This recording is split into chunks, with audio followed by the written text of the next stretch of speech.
Today's eMoney tip of the week is on using Decision Center. There's so much we love about eMoney for our clients.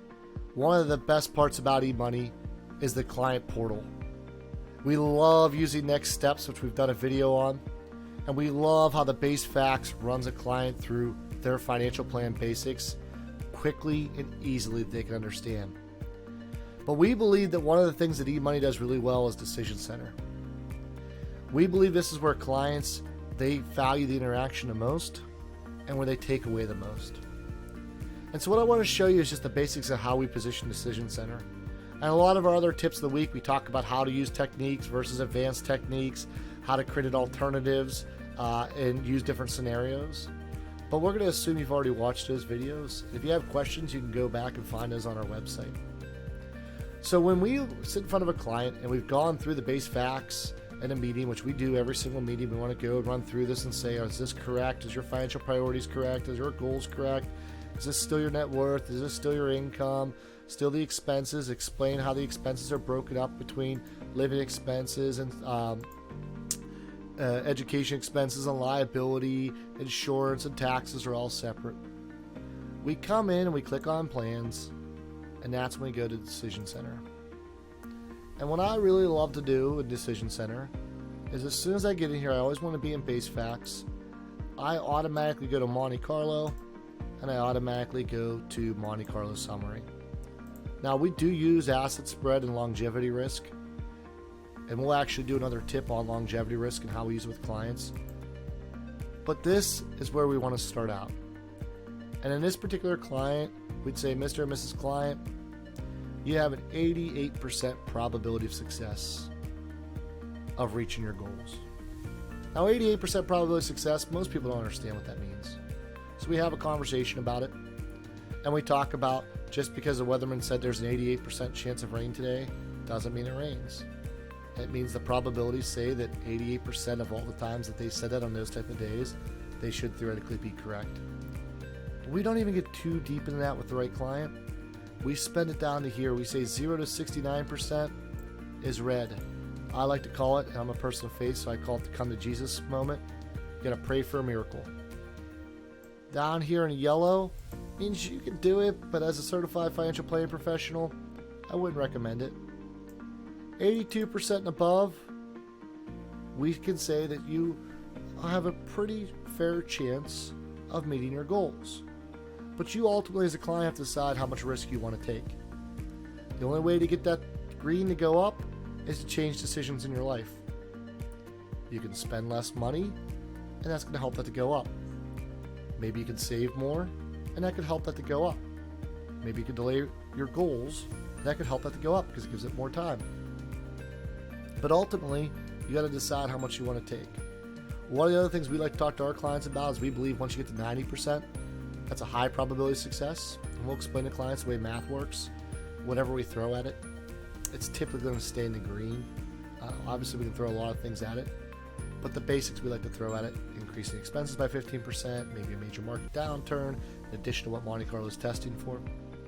So what we want to do is we want to show that client what the decisions they make, how it affects their probability of success.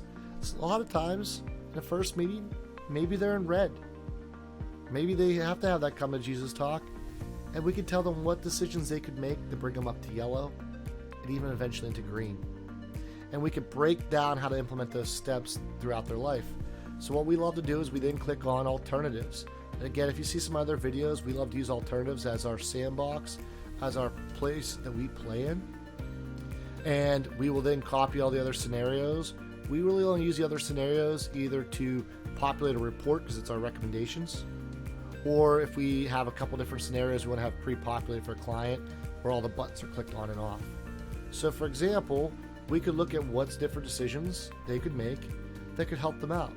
So for example, maybe we increase the contributions to Pam's 401k. Maybe we increase the contributions to Jim's 401k. Maybe we think those are very reasonable for them to do, 7 to 9% and 5 to 6%. And you could also pull this back and have a cash flow conversation.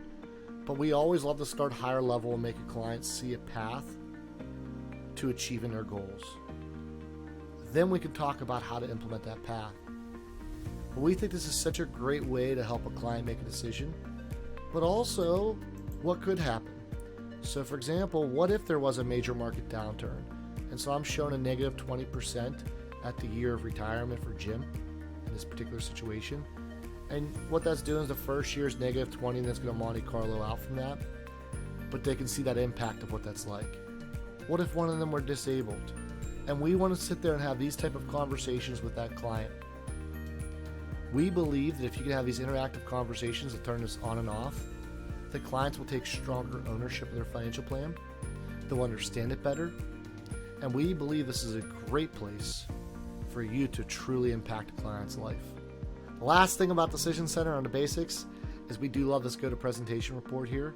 And one of the things you could do is if you have this alternatives up, you could go to presentation here and you can look at each one of these. But we always like to click on this Monte Carlo assumptions, base facts, Monte Carlo assumptions with Decision Center. That's the alternatives there.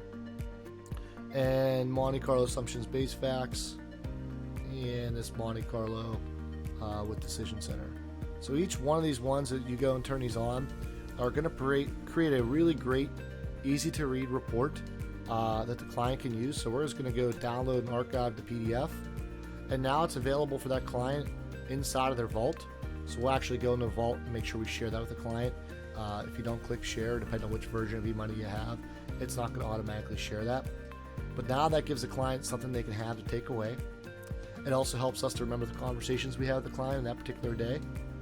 But it also allows them to go back a week or two later because they might have access to the base Decision Center inside their client portal, but they don't have the ability to turn all these buttons on and off. So they really want to see what that impact is.